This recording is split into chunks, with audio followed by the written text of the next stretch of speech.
आज अपन बात करेंगे अनुबंधों की समाप्ति, डिस्चार्ज ऑफ कॉन्ट्रैक्ट। देखिए, अनुबंध के द्वारा पक्षकारों के मध्य वैधानिक संबंध स्थापित होते हैं, इंस्टीट्यूटरी रिलेशन। अनुबंध के द्वारा पक्षकारों के मध्य वैधानिक संबंध स्थापित होता है, तो मैं कहूँगा कि वैधानिक संबंधों की समाप्ति को ही, ध्यान देंगे शब्दों पे, वैधानिक संबंधों की समाप्ति को ही अनुबंध की समाप्ति कहेंगे। और जैसे ही अनुबंध समाप्त होगा, पक्षकारों के बीच में वैधानिक संबंध समाप्त हो जाएगा। अब समाप्ति के क्या क्या तरीके हो सकते हैं, इसके बारे में अपन चर्चा करेंगे। कुछ समाप्ति का विधिक तरीका है, कुछ समाप्ति का तरीका ठीक नहीं है, उसका क्या समाधान होगा उसकी भी अपन बात करेंगे। तो निम्नलिखित तरीके से अनुबंध को समाप्त किया जा सकता है, जिसमें पहला पॉइंट है वचनों के निष्पादन द्वारा अनुबंध की समाप्ति, by the performance of contract which we have earlier scene,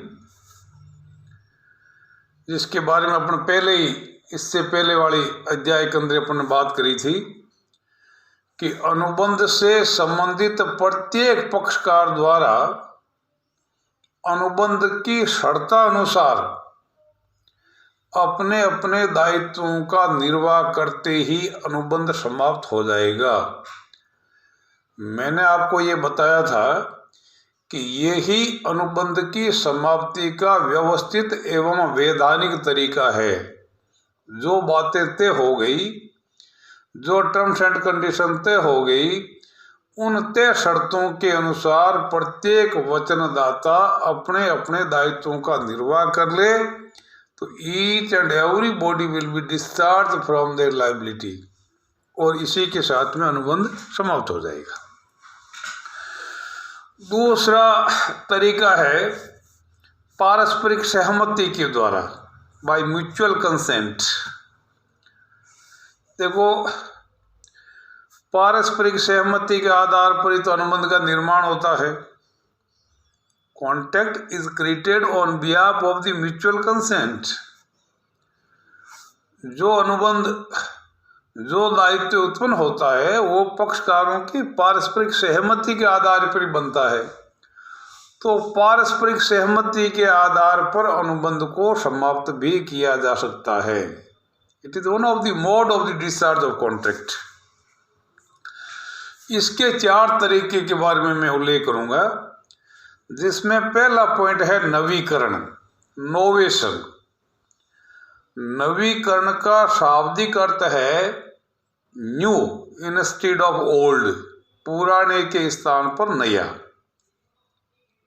नवीकरण का मतलब पुराने के स्थान पर नया। जब अनुबंध से संबंधित दोनों पक्षकार पारस्परिक सहमति के आधार पर पुराने अनुबंध के स्थान पर नए अनुबंध का निर्माण कर लेते हैं, तो ऐसा करते ही पुराना अनुबंध समाप्त हो जाएगा और नया दायित्व उत्पन्न हो जाएगा।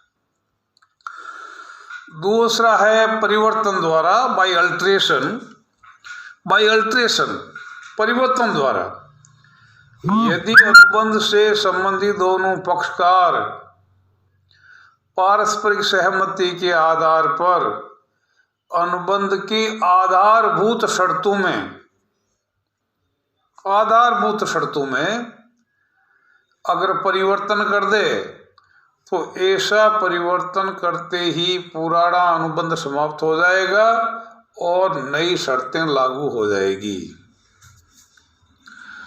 तीसरा तरीका है बाय रेमिशन, या संतुष्टि द्वारा, परित्याग द्वारा, रेमिशन और रेसिशन, रेमिशन और रेसिशन, परित्याग या संतुष्टि द्वारा। संतुष्टि कौन करेगा?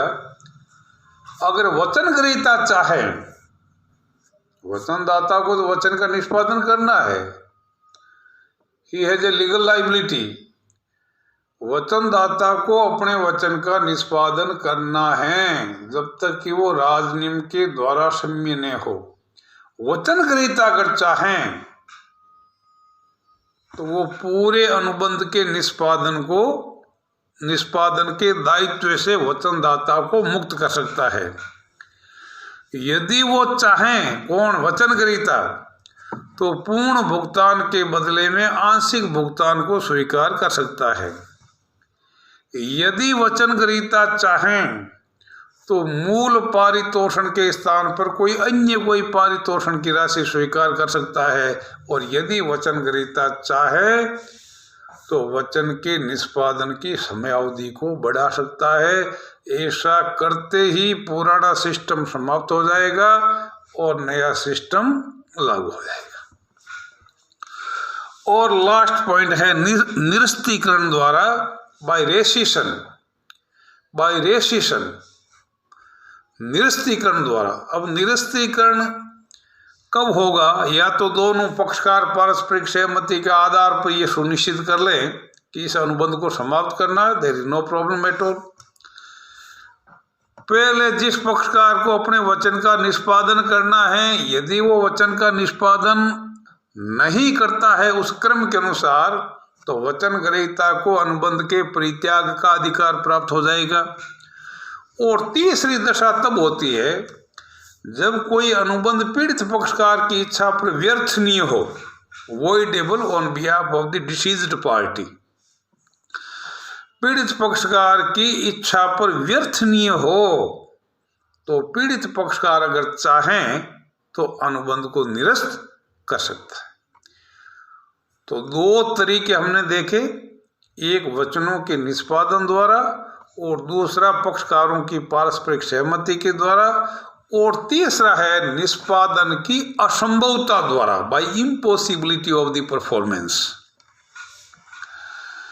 अब निष्पादन की असंभवता का मतलब ये है कि कोई ऐसा अनुबंध कर लिया, कोई ऐसा कॉन्ट्रैक्ट कर लिया जिसका निष्पादन करना पक्षकारों की पहुंच के बाहर है, beyond their approach.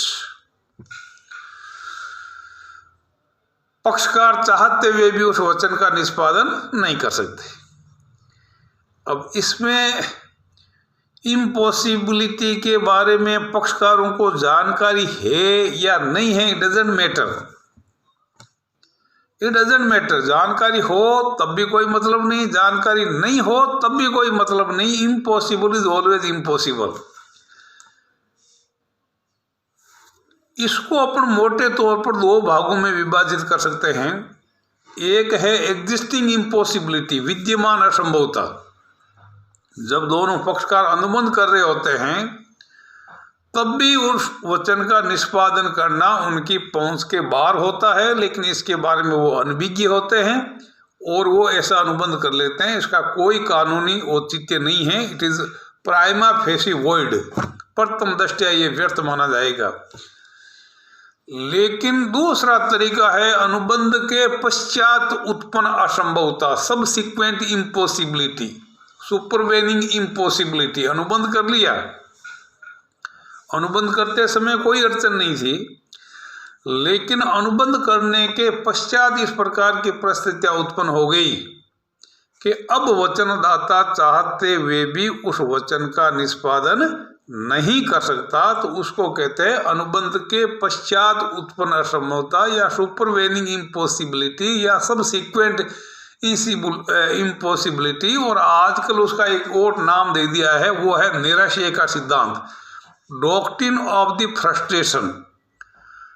Doctrine of the frustration, बेचारा वचनदाता चाहते हुए भी अब उस वचन का निष्पादन नहीं कर सकता, तो उसमें कानून क्रियाशील हो जाएगा और कानून उसको माफ कर देगा कि तेरी कोई जिम्मेदारी नहीं है। He is excused by the law itself. ऐसी कौन कौन सी दशाएं हैं जिसमें निराशय का सिद्धांत लागू हो जाएगा? तो आप ध्यान देंगे, पहला पॉइंट है राज नियम में परिवर्तन। क्या पॉइंट है? राज नियम में परिवर्तन। राज नियम में परिवर्तन है कि जिस समय अनुबंध किया था उसमें स्थितियां और थी, लेकिन जब वचन का निष्पादन करना था तब स्थितियां बदल गई। तो ऐसी स्थिति में वचनदाता चाहते हुए भी उस वचन का निष्पादन नहीं कर सकता। तो जैसे सपोज करो एक व्यक्ति ने 5 तोला सोना बेचने का किसी व्यक्ति के साथ में एग्रीमेंट किया, लेकिन जब निष्पादन करना था तब स्थिति ऐसी बनी कि कोई भी व्यक्ति 500 ग्राम से ज्यादा सोने का क्रय विक्रय नहीं कर सकता। गोल्ड एक्सचेंज एक्ट के अंदर जो है परिवर्तन कर दिया। अब वचनदाता चाहते हुए भी उस वचन का निष्पादन नहीं कर सकता। इसी तरीके से दूसरा पॉइंट है विषय वस्तु का नष्ट हो जाना। विषय वस्तु का नष्ट हो जाने का मतलब यह है कि जैसे सपोज करो कि मेरे पास में एक घोड़ा है और मैंने किसी व्यक्ति को जो है वो वचन दिया, एग्रीमेंट किया, निष्पादन नहीं किया है, एग्रीमेंट किया है कि I am ready to sell my horse to you.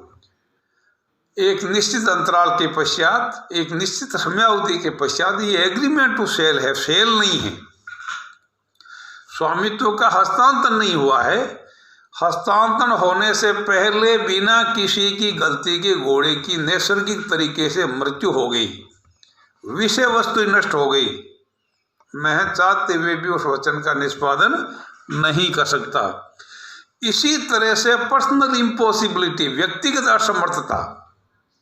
मैं by profession I my self is doctor और टीचर, मैंने किसी दूसरे व्यक्ति का जो है वो इलाज करने के लिए वचन दिया, तय हो गया, लेकिन ऑपरेशन करने से पहले कोई ऐसा घटना घटित हो गई कि वचनदाता की मृत्यु हो गई या अपाहिज हो गया। अब वो चाहते हुए भी उस वचन का निष्पादन नहीं कर सकता है, क्योंकि उस वचन के निष्पादन में व्यक्तिगत योग्यता एवं चातुर्य की आवश्यकता है, तो कानून क्रियाशील हो जाएगा। इसी तरीके से परिस्थितियों में परिवर्तन। अनुबंध करने के पश्चात परिस्थितियों में ऐसा परिवर्तन हो गया कि वचनदाता चाहते हुए भी वचन का निष्पादन नहीं कर सकता। बाढ़ आ गई, अतिवृष्टि हो गई और किसी तरह से इस तरह की परेशानी हो गई कि वचनदाता अब उस वचन का निष्पादन नहीं कर सकता। इसी तरह से विशिष्ट घटना का घटित नहीं होना। अगर मान लीजिए वचन का निष्पादन कोई घटना पर आधारित है और वो घटना नहीं घटी, तब भी वचनदाता वचन का निष्पादन नहीं कर पाएगा। जैसे अग्नि बीमा है, तो बीमा कंपनी का दायित्व तभी उत्पन्न होगा जब वो आग के द्वारा क्षति होगी। इसी तरीके से ब्रेकआउट वार, अगर आपने कोई पड़ोसी राष्ट्र या किसी दूसरे राष्ट्र के साथ में कोई संविदा कर रखी है और युद्ध छिड़ जाता है, तो ऐसी स्थिति में भी वचनदाता वचन का निष्पादन नहीं कर सकता। इसी तरीके से न्यायालय का आदेश, कोर्ट रोक लगा दे, न्यायालय अगर किसी वचन के निष्पादन पे रोक लगा दे तो उस स्थिति के अंदर भी वचनदाता अपने वचन के निष्पादन के दायित्व से मुक्त हो जाएगा। इसको अपन कहते हैं निराशय का सिद्धांत। अब सवाल यह है कि निराशय का सिद्धांत के अंदर वचनदाता स्वाभाविक रूप से अपने वचन के निष्पादन के दायित्व से मुक्त होना चाहेगा, तो इस नियम के कुछ अपवाद है, आप ध्यान देंगे उन बातों के ऊपर। एक है सेल्फ इम्पोज्ड इम्पॉसिबिलिटी, ये अपवाद है, ये आत्म प्रेरित असंभवता, खुद के द्वारा उत्पन्न असंभवता। आप एक ने पीस ऑफ लैंड किसी दूसरे व्यक्ति को जो है बेचने का ठहराव कर दिया और इन बिटवीन निष्पादन होने से पहले आपने वो पीस ऑफ लैंड किसी दूसरे व्यक्ति को हस्तांतरित कर दिया। आपने ये पेन बेचने का ठहराव किया, आपने पेन को जो है वो कुएं में डाल दिया। ये असंभवता नहीं है, it is the imposed impossibility, आपके स्वयं के द्वारा पैदा की गई असंभवता है, तो इसमें वचनदाता अपने दायित्व से मुक्त नहीं हो सकता। दूसरा है निष्पादन में कठिनाई। कोई भी व्यक्ति जो है वो इस आधार पर अपने दायित्व से मुक्त नहीं हो सकता कि उसको अपने वचन के निष्पादन में दिक्कत आ रही है, कठिनाई आ रही है, उसका कोई लेना देना नहीं है। इसी तरीके से कॉमर्शियल इम्पॉसिबिलिटी, व्यापारिक असंभवता, भावों के अंदर उताव चढ़ाव है, कोई चीज महंगी हो गई, सस्ती हो गई, इस आधार पर कोई भी वचनदाता अपने वचन के निष्पादन के दायित्व से मुक्त नहीं हो सकता।